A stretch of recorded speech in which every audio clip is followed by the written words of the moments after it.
The flames rise, the mantras echo. Duryodhana's Yagna isn't just a ritual, it's a challenge to fate.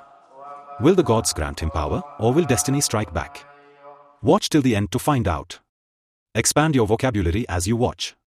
VocabTales, new episode every day. Don't miss it. Welcome, dear friends, to another episode of the stories of Mahabharata. In the last episode, we heard how the Gandharvas captured Duryodhana and his family and how they were later rescued by the Pandavas.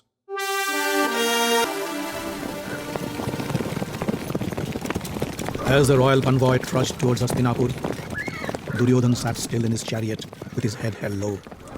He could have tolerated the crushing defeat in the hands of the Gandharvas, but being forced to accept the pity of the Pandavas was worse than death. Bhima and Arjun must have been laughing when Yudhishthir asked Chitrasen to release him. Duryodhana couldn't look up to their eyes, but he felt the generosity of the Pandavas was laced with pride and arrogance. It would have been better if the Gandharvas had killed him. Duryodhana could hear the men and women who had accompanied him on his journey singing in praise of the Pandavas and their glory. He couldn't take it anymore. He called out his charioteers to stop the caravan. The convoy stopped, and the surprised men watched Duryodhana step out of his chariot and walk away. They were at a loss and didn't know what to do. Shakuni, Dusashan, and his brothers got off their chariots. They too were depressed, but now they were worried about Duryodhana. Karna had joined the caravan some time ago, but he was too ashamed to show his face to Duryodhana. He felt guilty for deserting his friend in the battlefield and couldn't gather up the courage to face the humiliated prince. Dusashan came up to him and said, "Karna, go and talk to him. I'm afraid brother Duryodhana might do something terrible." Karna was reluctant, but then he felt he had to compensate for his earlier behavior. He went to Duryodhana, sat next to him and said, "My dear friend, we are both lucky to have survived those mystical Gandharva soldiers, and we are lucky to meet again. Those dreadful creatures chased me and almost killed me with their poisoned arrows, and I was forced to flee the battlefield. Trust me, I was planning to come back with a larger army and rescue you from those devils. But I was late. I'm happy to see you and your brothers have won the battle and returned in one piece." Duryodhana looked up at Karna. His eyes were red, and tears rolled down his chin. With a hoarse voice, he said, "Karna, you know nothing of what happened. We were defeated and captured by the Gandharvas. We were bound in chains and shoved into iron cages like animals. And you know who saved us? The Pandavas. Bhima and Arjun defeated the Gandharva army, beat up Chitrasen and brought him to Yudhishthir on his knees. Yudhishthir ordered Chitrasen to release us. When Chitrasen told Yudhishthir that we had come to Daitavana to enjoy the misery of the Pandavas, I felt like dying in shame. It was so humiliating, so disgraceful. I should have killed myself right then. But enough is enough. I cannot bear this anymore. I won't go back to Hastinapur. I don't want to be the king anymore. Dusashan, you go back and become the ruler of Hastinapur. I would sit here and fast until death." Dusashan dropped at Duryodhana's feet and said, No, you cannot do this. I won't let you die. You must come back with us." Karna said, "Dear friend, why do you feel so bad? Once in a while, even an army general might get conquered and captured by the enemy, but then again rescued by his own army. The Pandavas are your subjects, your servants. To rescue you was their duty. You should not feel ashamed about that." But Duryodhana was adamant. He turned away and looked to the other side. Shakuni held his nephew Duryodhana's chin and turned it towards him. "You fool, look at me," he said. "I have made you the ruler of Hastinapur, made you the wealthiest and the most prosperous king in the world. Now you want to give it up all and die? Well, an easier way would be to make it up to your cousins. Give the Pandavas back their kingdom and their wealth and make peace with them. That should make you and your people happy, right?" But Duryodhana was in no mood to appreciate Shakuni's sarcasm. He was hell-bent on ending his life. He asked his brothers to leave him alone. Then, after saying his prayers, he lay down on a straw mat to fast until death. That night, Duryodhana had a strange dream. He saw a ferocious-looking creature grab him and drag him to the deep underground. There, the demons gathered around him and said, "O great King Duryodhana, it is a sin to commit suicide. You have to spend an eternity in hell. Your dynasty would be disgraced. So give up your idea to die. You have been created by the grace of Lord Shiva. Hence, you are not a mere human being. You are a superhuman. We, the evil spirits and demons of the dark, are here to help you.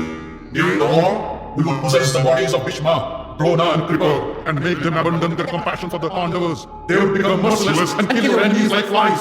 The spirit of the evil Darakasura would possess the body of Karna and fight Krishna and Arjuna on your behalf. We would deploy thousands of ferocious demons and Rakshasas as the sons of the army to fight on your behalf. Soon, you will be free of all enemies and rule the world as an emperor. So throw off your blades, go back to your kingdom and prepare for the war. Duryodhana woke up with renewed vigor. His dream made him regain his confidence. He felt he would soon prevail over the Pandavas. He went back to the convoy and said, "Let's go back to Hastinapur." Karna, Dusashan and the others were ecstatic with joy. Karna said, "I am glad that you have got back to your senses. My dear friend, death cannot solve your problems. Stay alive and you would be victorious. I promise you, I would kill Arjun and take your revenge."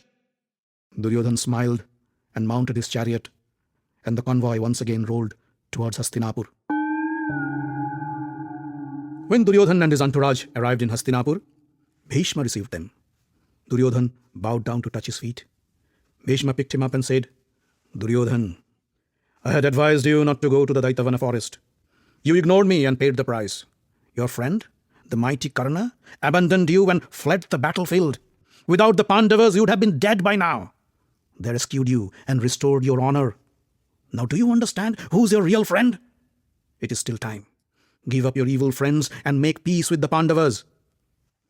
Duryodhana and Shakuni laughed and went inside the palace, ignoring the old man.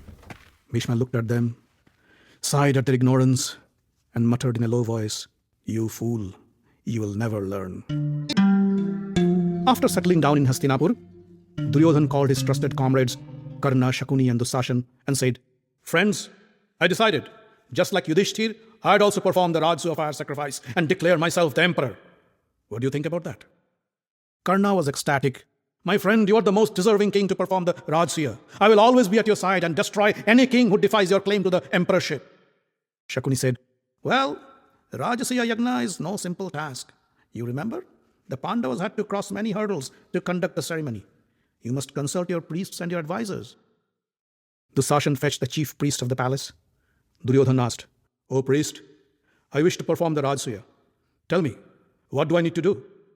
The priest, an old man, was not sure how he should respond to his prince. Shakuni noticed his hesitation. He said, "Priest, you don't have to fear anything. Please advise the prince if he can perform the Yagna." The priest looked up and said, O Prince Duryodhana, with your father and Yudhishthir still alive, you cannot perform the Rajasuya sacrifice. But what? There is another great fire sacrifice that is as fruitful as the Rajasuya Yagna. I suggest you perform that. What is that sacrifice? It's called the Vaishnava Yagna. The kings and rulers who accept you as their emperor would have to pay you their taxes in gold. With the collected gold, you would have to build a plow. Then use the plow to till the land where you intend to perform the Yagna. The Vaishnava sacrifice is equivalent to the Rajasuya. Perform this Yagna and all your wishes and dreams would be fulfilled. Duryodhana stood up and announced, "I'll perform the Vaishnava Yagna. Dusashan, Karna, go ahead and make the necessary arrangements." Dhritarashtra was happy with Duryodhana's decision to conduct the sacrifice.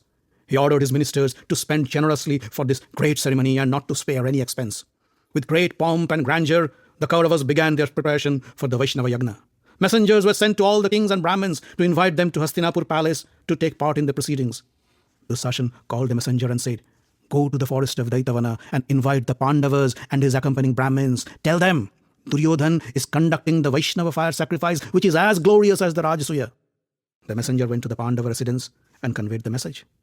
Yudhishthira said, "Duryodhana is lucky to perform the great Vaishnava sacrifice. His ancestors would be pleased for this great deed. We would also go to him, but not now. We will see him after we complete our 13th year of exile." Bhim said, "Tell your prince, after the 13th year, when our weapons would ignite the flames of the great war and Duryodhana would be sacrificed in that blaze, only then Yudhishthir would step into Hastinapur. And when all the descendants of Dhritarashtra burned to ashes in this great fire of our rage, only then I would come to the palace."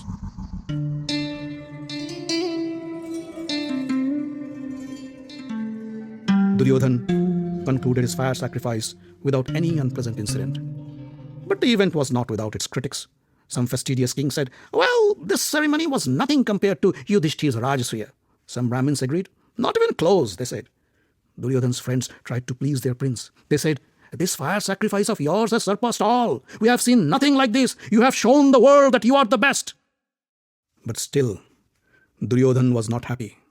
He knew the Vaishnava Yagna is only a poor substitute for Rajasuya. And with Dhritarashtra and Yudhishthira alive, he could never achieve this feather on his crown. Karna could feel his friend's frustration. He held Duryodhana's arm and said, "My friend, do not despair. When we destroy the Pandavas in the war, you will get your opportunity to conduct the Rajasuya sacrifice. Nobody could stop you then. Till then, have patience." But to Duryodhana, Karna's words sounded as hollow and meaningless as those of the sycophant Brahmins. He freed his arm from Karna's grip and turned away. Karna was hurt. He felt his friend was losing his faith in him. He stood in front of Duryodhana and stopped him. "Listen, my friend," said Karna. "Today I make this vow in your presence. Until I kill Arjun in the battlefield, I won't wash my feet. I won't eat meat. I won't drink wine or any other intoxicating drink. And I wouldn't turn back anybody who asks something from me." Duryodhana looked at his friend, and a smile lit up his face. And Karna sighed in relief.